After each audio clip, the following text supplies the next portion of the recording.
Assalamualaikum everyone, welcome to the next episode of Client Communication course, free client communication course in Urdu by Takash. और आज हम बात करेंगे interpersonal skills को। तो हमने समझ लिया कि दूसरों के साथ बात करने, ताल्लुक बनाने और बाहमी रिश्ते इस्तवार करने कैसे होते हैं।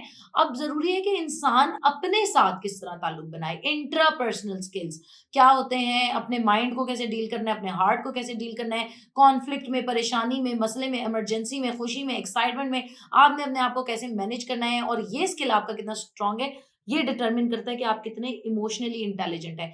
ज़िंदगी में आप जानते हैं कि हमारी कामयाबी का इन्हिसार इस बात पे नहीं है कि हमारा आईक्यू कितना तेज़ है। आईक्यू तो गलत मेरिट हम लोगों ने रखा हुआ है। इंसान की कामयाबी का इन्हिसार इस बात पे होता है कि उसका ईक्यू कितना तेज़ है, वो इमोशनली कितना इंटेलिजेंट है। Emotional intelligence is a way way way big thing. Business में हम इसको पढ़ते हैं, इसके ऊपर बहुत किताबें लिखी जा चुकी हैं। तो उसी के अंदर एक चीज़ है इंट्रापर्सनल स्किल्स, जिसको आज हम अंडरस्टैंड करेंगे क्लाइंट कम्युनिकेशन के हवाले से। बहुत ज़रूरी और बहुत इंपॉर्टेंट है। इससे पहले कि हम आगे चले, वीडियो को लाइक करें, शेयर करें, सब्सक्राइब करें, चैनल को नोटिफिकेशंस ऑन करें। तो इंट्रापर्सनल स्किल्स वो होते हैं, समझे मैं एक पर्सन हूँ, समझे क्या मैं हूँ एक पर्सन। तो मेरे साथ ताल्लुकात हैं, मेरे दिल, मेरे दिमाग, मेरे अपने साथ ताल्लुकात हैं, मेरी अपनी जो कम्युनिकेशन है, मेरे अपने बॉडी के साथ, मेरे अपने दिमाग, रूह के साथ, वो इंट्रापर्सनल है।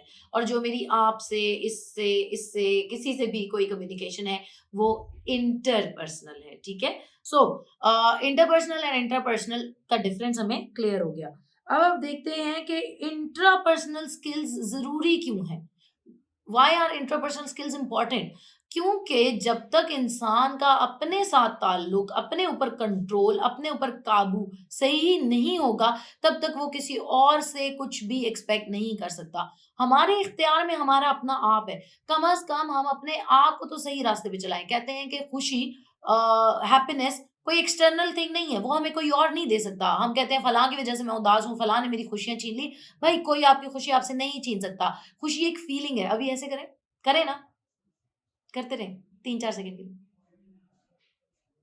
स्माइल करें। आपको खुशी नहीं फील हो रही? हो रही है ना? तो खुशी एक इंटरनल थिंग है, ये हमारे अंदर है। जितने भी जज़्बे, खुशी, गम, उदासी, उम्मीद, नाउम्मीदी, मायूसी, गुमान, ये सब जज़्बों की कायनात हमारे अपने अंदर है। इवन हमारे दीन के अंदर इस चीज़ के ऊपर बहुत एम्फसिस है, हमारे लिटरेचर के अंदर इस चीज़ के ऊपर बहुत एम्फसिस है कि अपने आप को पहचानो, अपनी खुदी को पहचानो। जिसने अपने आप को पा लिया, उसने अपने रब को पा लिया। तो अपने आप के साथ आपका ताल्लुक सही होना चाहिए, ये आपको बहुत हेल्प करेगा किसी कॉन्फ्लिक्ट को मैनेज करने में।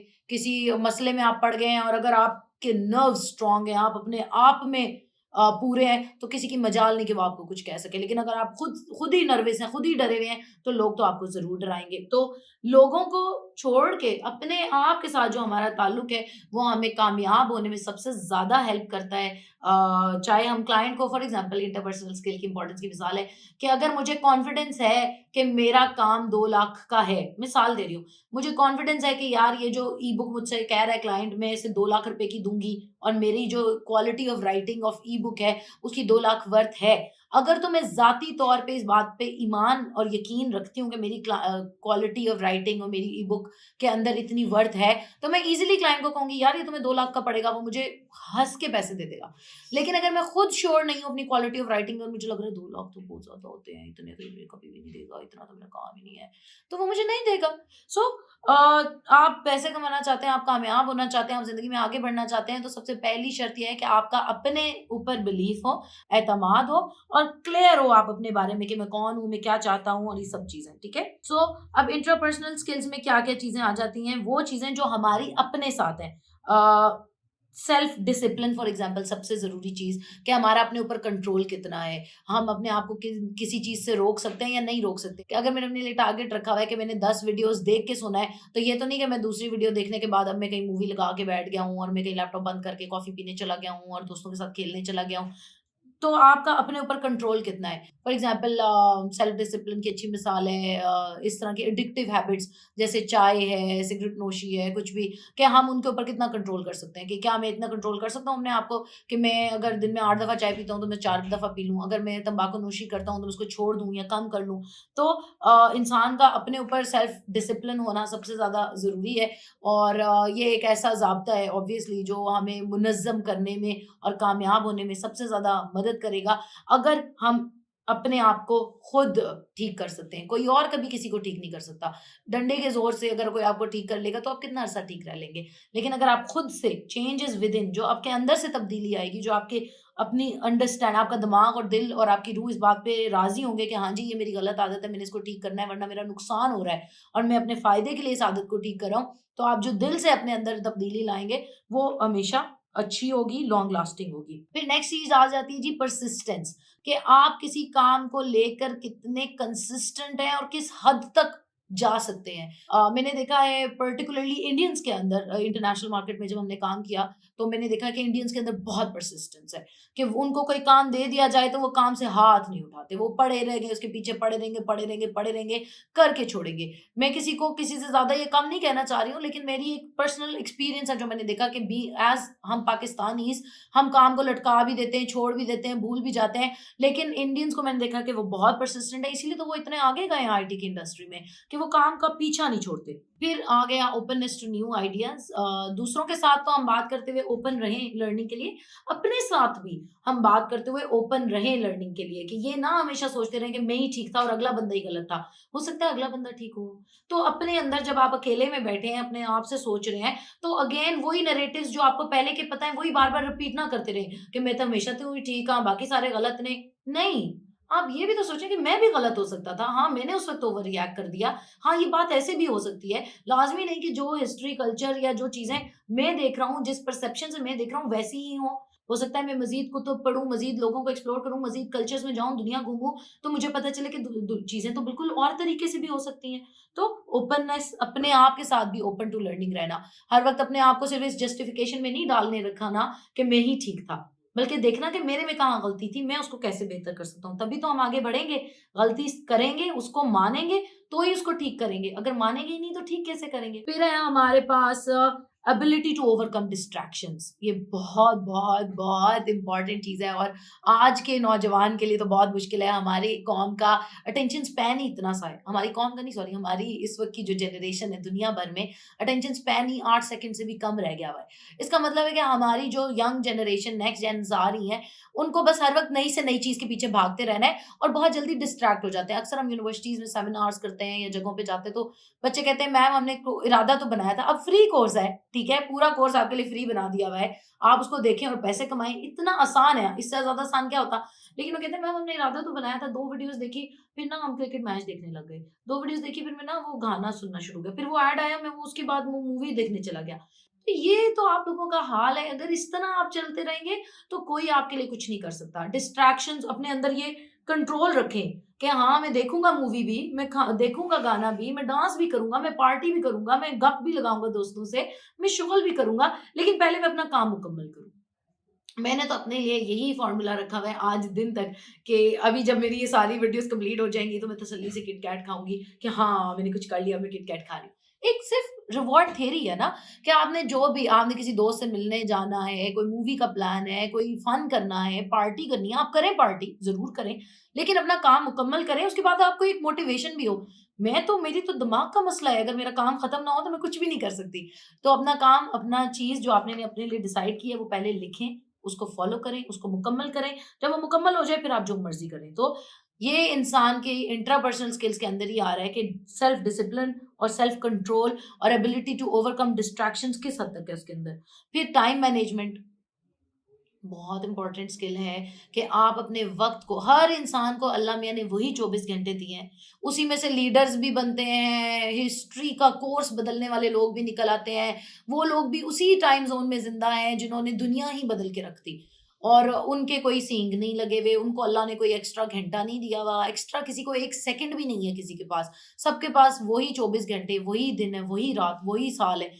उसके अंदर कुछ लोग इतना आगे बढ़ जाते हैं, कुछ लोग कुछ भी नहीं कर पाते, कुछ लोग, क्योंकि ये आपकी ज़ात के ऊपर है कि आप कितने सुस्त हैं, आप कितने काहिल हैं, आप कितने एक्टिव हैं, आप अपने वक़्त को कितनी अच्छी तरह मैनेज कर रहे हैं। बेहतरीन तरीका यही होता है कि आप अपने दिन को हिस्सों में डिवाइड करें, कि पहले 4 घंटे, सो फॉर एग्ज़ाम्पल सुबह 6-7 बजे मैं उठता हूँ, 8 बजे उठता हूँ। पहले 4 घंटे मैंने ये करना है, फिर नेक्स्ट 4 घंटे में मैंने फलाँ काम करना है, फिर नेक्स्ट 4 घंटे में मैंने, तो इस तरह हिस्सों में दिन को डिवाइड करें और अपने टास्क उसके ऊपर डिवाइड कर लें। जैसे हम बचपन में पेपर्स की तैयारी करते थे, 2 घंटे बायो के, 2 घंटे फिज़िक्स के, 2 घंटे केमिस्ट्री के, तो इसी तरह आप रखें 2 घंटे सोशल मीडिया पे के, 2 घंटे वीडियो एडिट करने के, 2 घंटे पोस्ट करने के, 2 घंटे नई चीज़ सीखने के, 2 घंटे कोई डिज़ाइन करने के। सो अपने दिन को, टाइम को अच्छी तरह चंक्स में डिवाइड करें और उसको मैनेज करें प्रायोरिटी ऑफ वर्क के साथ।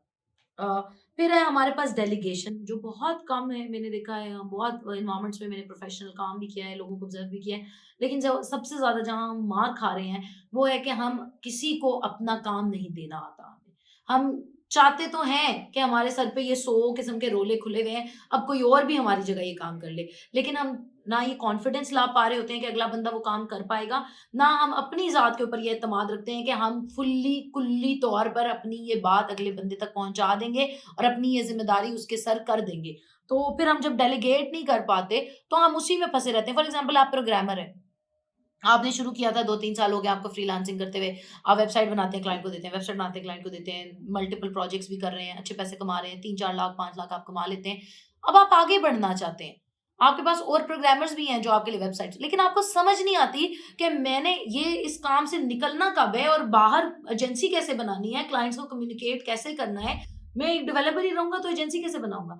अगर आपने एक एंटरप्रेन्योर बनना है तो आपको ये देखना है कि आपने अपना काम आगे वालों को कैसे देना है। और आगे वालों से उनके आगे वालों को कैसे दिलवाना है। तो डेलीगेशन बहुत ज़रूरी चीज़ है, इसको सीखना। इसके लिए सबसे ज़रूरी यही है कि आप अपने काम के सारे रिटन नोट्स बना लें, scope of work, SOPs, processes, हर चीज़ आपने किसी प्रोजेक्ट मैनेजमेंट टूल में या किसी जगह पे अच्छी-सी बनाएँगे। आगे हम सीखेंगे इसको कैसे करते हैं इस्तेमाल।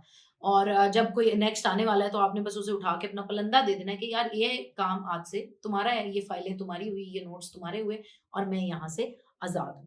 ठीक है? And then we have strategic thinking, कि आप कितना अच्छा लाइहा अमल अपने दिमाग में बना सकते हैं, कितनी अच्छी तरह एनालिटिकली सोच सकते हैं। ठीक है? एक तो होता है बस सोचना और बस अपनी सोचों में गुम हो जाना, पता ही ना चलना कि मैं क्या सोच रहा था, कहाँ पहुँच गया, नेगेटिव सोचना, नहीं। लेकिन क्रिटिकली सोचना कि लॉजिक और रैशन के मुताबिक ये बात किस तरह है, अगर मैं ऐसे करूंगा इससे ये होगा, उससे फिर ये होगा, उससे फिर ये होगा। एक तो चेन ऑफ थॉट्स भी बनाना और उनके अंदर ये भी देखना कि मेरी जो सोच है वो किस हद तक रियलिस्टिक है। ये नहीं कि मैं यहाँ से, अच्छा मैं माउंट एवरेस्ट फतह करनी है, सुबह मैं निकलूंगा, इस्लामाबाद पहुंचूंगा, उधर से गिलगित चला जाऊंगा, वहां से केटू चला जाऊंगा, अच्छा केटू पहले फतह करूंगा फिर माउंट एवरेस्ट के बारे में सोचूंगा। इसका नहीं होगा यार कभी भी। आपको ऑब्वियस इक्विपमेंट चाहिए, प्लान चाहिए, रिसोर्सेज चाहिए, फंडिंग चाहिए, बहुत सारी चीजें हैं। तो आपने स्टेप बाय स्टेप एक एक चीज को लहदा-लहदा देख के बस हवा में महल नहीं बनाते रहने हैं। स्ट्रेटेजिक थिंकिंग करनी है जो प्रैक्टिकल हो, रियलिस्टिक हो। एंड मोस्ट इम्पोर्टेंटली जो आपके इंट्रापर्सनल स्किल्स में जो सबसे ज्यादा जरूरी चीज है, वो है आपका विजन। एक विजन होता है जो एक इंसान को एक लीडर बना देता है, एक इंसान को कोई कातिल बना देता है, एक इंसान को कोई मर्डरर, कोई विलन, कोई मसीहा दुनिया भर के लिए बना देता है। सिर्फ एक विजन होता है। अक्सर हम ये अपनी कहानी आपके साथ शेयर करते हैं, जिसमें मुझे आज भी याद है कि ये काशिफ का विजन था, नॉट माइन। मैं हमेशा से लोगों की मदद करना चाहती थी। एक जज्बा ज़रूर था दिल में, एक फैमिली में, हमारे अजदाद में ये वैल्यूज़ हैं कि हम लोगों की मदद करते हैं। लेकिन मैंने कभी ये नहीं सोचा था ये सब कि इस तरह होगा। तो जब काशिफ और मेरे ऊपर बुरे टाइम आए और मैंने उस वक़्त उससे कहा हम नौकरी कर लेते हैं ये वो, तो ये उस वक़्त उसका विज़न था। उसने कहा हम नहीं नौकरी करते हैं, हम हज़ारों के लिए वसीला बनेंगे, हम हज़ारों को नौकरियों के काबिल बना देंगे, हम हज़ारों को, लाखों को रोज़ी-रोटी के काबिल करेंगे। तो उस टाइम उसका ये विज़न होना ही इनफ था इस पूरी दान-काश एंड इन सब चीज़ों के बनने में, कि अगर उसका ये विज़न ना होता तो हम इस पे म नहीं काम कर रहे होते। सिर्फ़ एक विज़न, एक ख़याल, एक सोच होती है जो आपको आगे लेकर जाती है। कहते हैं कि अगर आप अपने लिए बड़े-बड़े ख्वाब नहीं देख रहे, तो आपके लिए बड़े ख्वाब कौन देख रहा है? अगर आपकी सोच ही छोटी है, तो फिर आप क्या करेंगे? आपको छोटा ही मिलेगा। बड़ा सोचें, बड़ा माँगे। इवन हमें तो हमारा दीन भी यही सिखाता है कि जब आप कुल कायनात के मालिक से कुछ माँग रहे हो, तो आप छोटा क्यों माँग रहे हो? आप उससे इतना इतना खुल के माँगो, उससे बड़ी सोच रखो, बड़ा माँगो, उसको कोई कमी तो नहीं आ जाएगी आपको देने में। So have a vision about life कि मैं कौन हूँ, मैं कहाँ पहुँचना चाहता हूँ। जैसे मैं हमेशा से बचपन से मेरा ये विज़न था, ये सोच थी कि मैं अपने मरने के बाद सदियों याद रखी जाऊँ।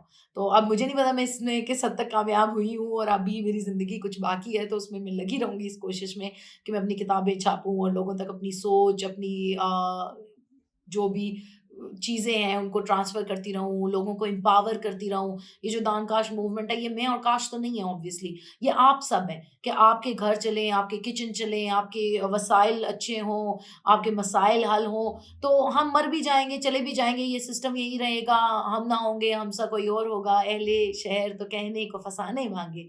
तो ये सोच, तरीका ज़िंदगी गुज़ारने का, जीवन का आपका एक पर्सपेक्टिव, ये चीज़ें आपको कोई और नहीं दे सकता। मुतालिया दे सकता है, मेंटोरशिप दे सकती है, गाइडेंस दे सकती है। आप बड़े लोगों की ज़िंदगियों को पढ़ें, आप बड़े लोगों के साथ बैठें, बुज़ुर्गों के साथ उठें-बैठें, कामयाब लोगों के साथ उठें-बैठें, ताकि आपको वो सोचने का तरीका आए, आपको अपने अपने आप को भी और लोगों को भी चलाने का तरीका आए। तो ये चीज़ें हैं कुछ, इनकी एक्सरसाइज़ेज़ भी आप देख सकते हैं, रिसोर्सेज़ के अंदर आपको मिल जाएँगी इंटरपर्सनल स्किल्स की।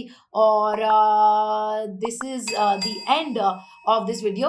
अगर आपका कोई सवाल हो तो मुझे ज़रूर पूछें, दुआओं में मुझे ज़रूर याद रखें। खुश रहें, मोहब्बतें बाँटें। dankash.com 0304 1115786